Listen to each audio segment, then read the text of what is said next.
Am I the a-hole for ruining my parents' marriage by finding my bio father and exposing my mom's lies? I, 19 male, always knew my dad wasn't my bio dad, and it was never a huge deal. I knew I was loved either way. Mom always told us my bio father had wanted to be a dad and walked away once he learned she was pregnant. When I was 12, I started struggling with health issues, and we were repeatedly asked for a family medical background. Mom swore she reached out to ask bio for any insight on his side, but he refused to give it. At the time, we were told it would be ideal to find out more if we could, but if not, we would do our best to treat me. My dad and I talked about it a lot, and he comforted me when I was upset that this guy who made me hated me so much that he wouldn't even help for a medical problem. It meant added complications, and always having to explain to new doctors I was referred to that I only had half my family medical history and could not get more. And really, it just sucked to think he cared so little if I could be seriously ill or not. A year ago, my aunt, Mom's sister, told me that things might not be like they seemed, and maybe it would be a good idea to search for answers myself. She said the worst that could happen is he refuses to answer or gets mad at me for making contact. I asked her what she meant about things not being what they seemed, but she was tight-lipped on it, so I did a 23andMe.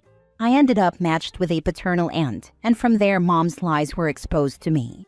My paternal aunt was shocked to learn about me, and she told me she was 100% certain her brother had no idea either.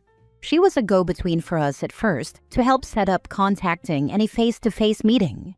When we met, he had medical info waiting for me, and he told me it was a thing I inherited from his side, and he would be a donor if I ever needed one. He was also apologizing the whole time for not knowing me, and he swore he was never told Mom was pregnant. They broke up because she cheated, and he never heard from her again or her sister, Aunt who pushed me to search, who he got along with during his relationship with Mom. The medical info helped, and I told him I'd have way more questions once I processed. Then I went to talk to Mom. At first, she said it was all lies, then asked why I searched without saying anything, and when I told her why, she admitted it was true. She said she met Dad after the guy she cheated on my bio father with left her, and she came up with a lie so we could be a normal family. And she never told my bio about me, even after I got sick, because she wanted to keep things as they were. I was hurt, but so was my dad. He was mad she denied my bio father and me the chance to know each other, but also that she lied to him the whole time they had known each other. He felt like she made him complicit in keeping me and my bio father apart. And he was super angry she was willing to make my health stuff more difficult because I didn't have the full background, rather than do the right thing and expose her lies years ago for my sake. The medical info I got was actually helpful for my medical team, so it was worth it in that sense. But it has ruined my relationship with Mom, and my parents' marriage is done. Dad wants a divorce and already moved out of their house. My siblings blame me for it because they know what went down between us all. Am I the a-hole? Now for the top comments. Not the a-hole. What your mom did is awful and extremely selfish. She literally lied to everyone and denied your bio dad a relationship with you and vice versa. I hope you can talk to your siblings, and I'm sure they'll understand at some point. This is not your fault. These are the consequences of your mom's actions.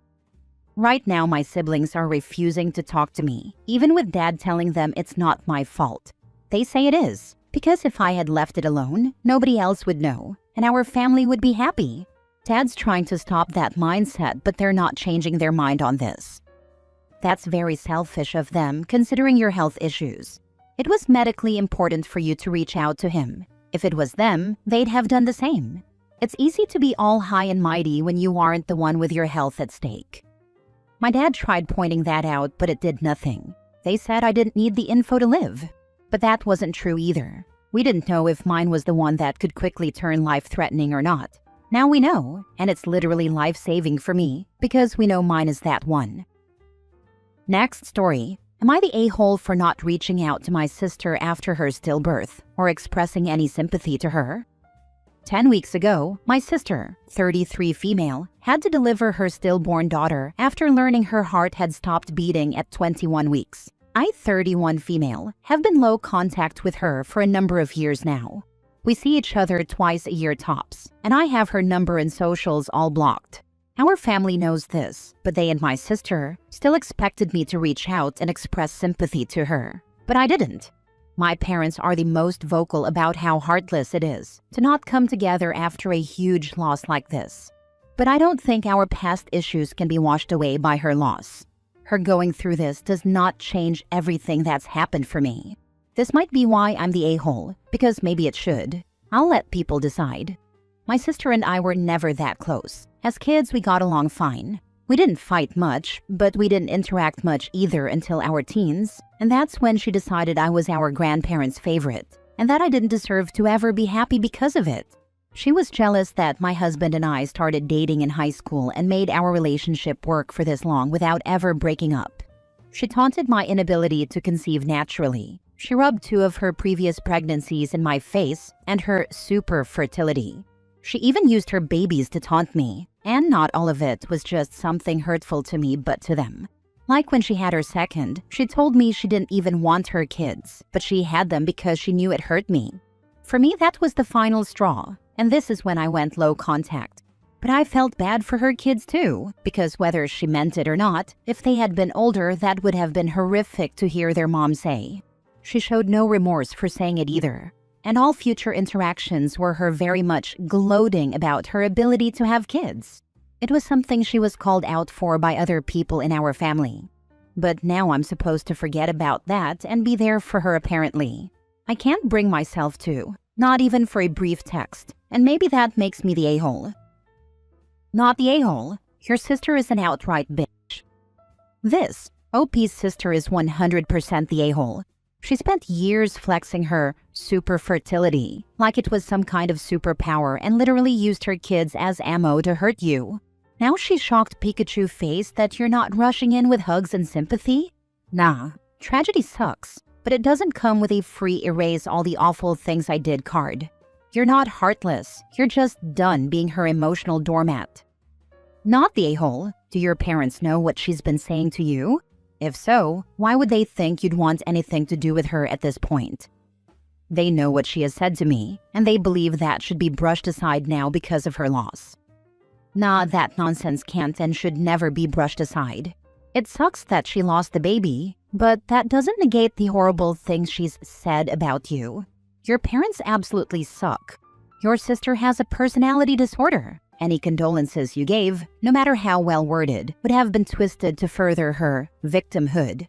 I would prepare myself for her to start a terror campaign against you. Your sister is a spiteful bitch, and maybe karma decided she didn't deserve another child. What a horrifically cruel thing to say to her sister, and about her own children.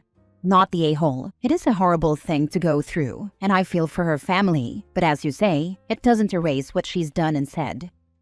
I always come back to that. She said in front of her kids, who were too young to understand, that she had them to spite me and didn't want them really. Of all the things she said to me previously, that was easily the worst. I can't imagine hating someone enough to risk hurting my kids like that. And here's me, who would love kids, to have someone say it. That was the moment I knew I could never have a decent relationship with her. Next story.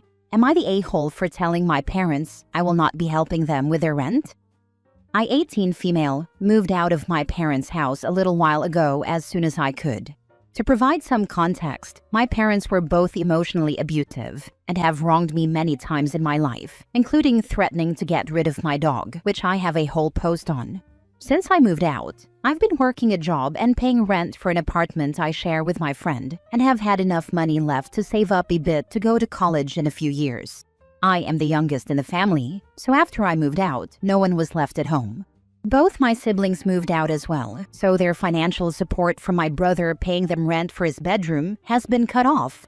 I am completely independent and have told my parents multiple times that I want nothing to do with them and even blocked their numbers completely.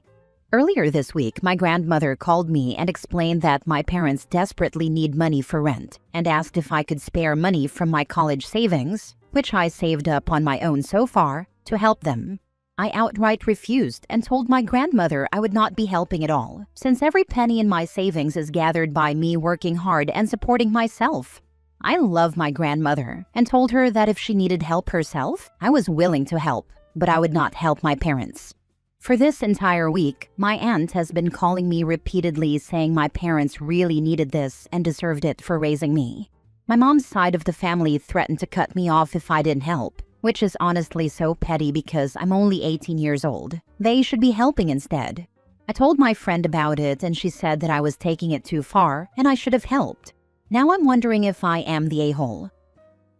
Now for the top comments. They deserve it for raising you. No, that's what is legally required. You have children, you raise them. They don't owe you for doing that. Your aunt and your mom's side are all welcome to contribute to the rent if they are so concerned. You save up for some therapy as well, and good luck. Not the a-hole. My father pulled this same stunt. A house across the street from mine went up for sale, and I started getting messages saying that I owe him for raising me, and he thought that I should buy the house and give it to him as payment. When I said no, he went to Facebook and everywhere he could, posting about how terrible of a son I am to him for not being willing to buy him such a small token of my love and appreciation. I have since gone full no contact with him, as has the rest of the extended family. Not the a-hole at all. Not the a-hole. You are doing fantastic. Moved out, saving money for college, on your own. Cutting off your abusive family. Keep it up. Don't let anyone drag you back into that situation with their petty manipulations. You got this. Thank you so much. You have no idea how much that means to me. I truly appreciate the kind words from the bottom of my heart. Make sure your parents aren't on your bank account. Have it in a credit union or bank they've never used if possible.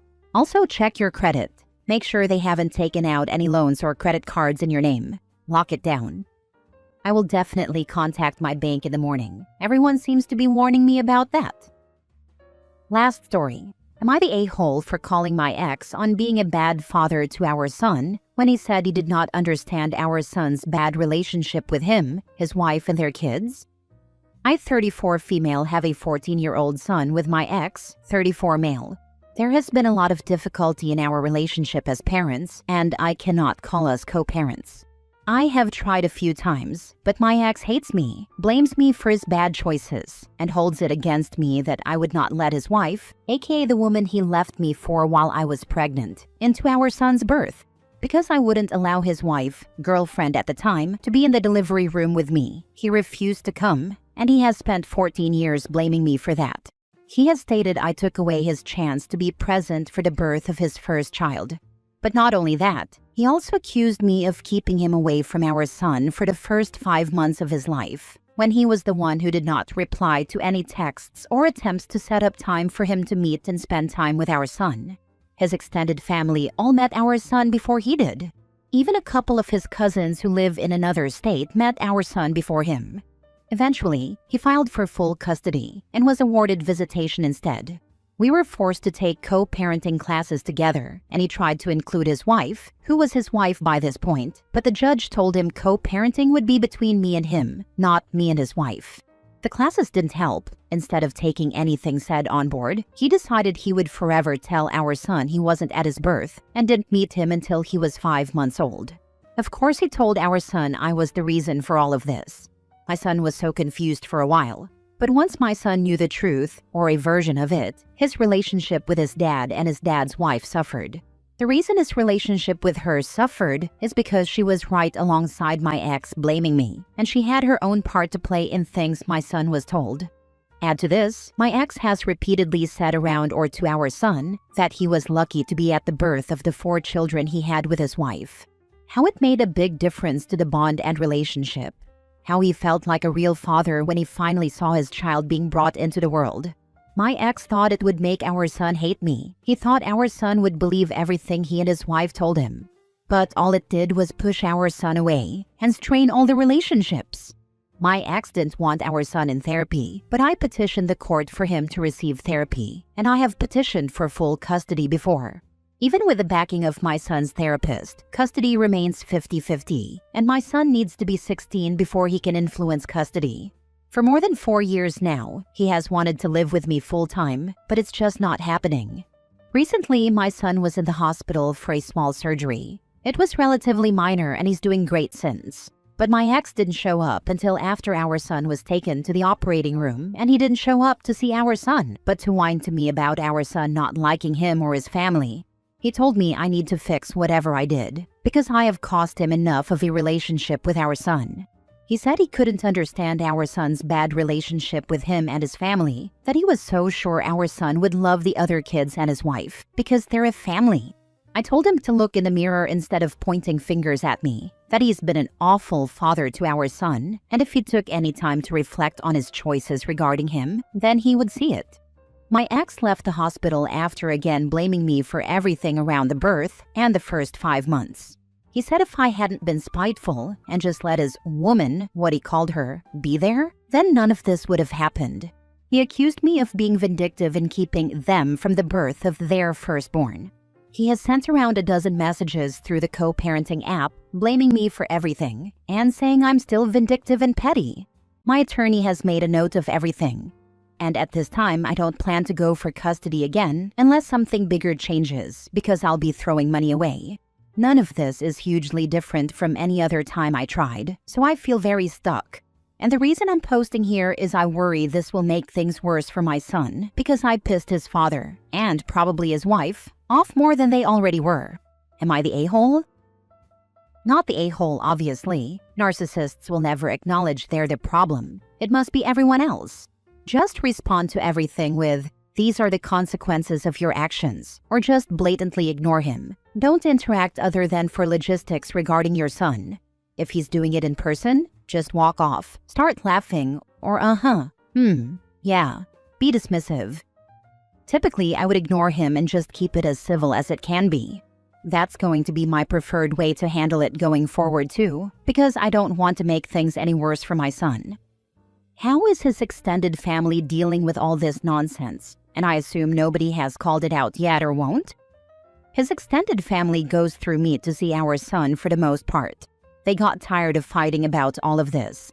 I know they pushed him those first 5 months, and even before over the birth, because they said he was getting more than most in his shoes would, and he was wasting it.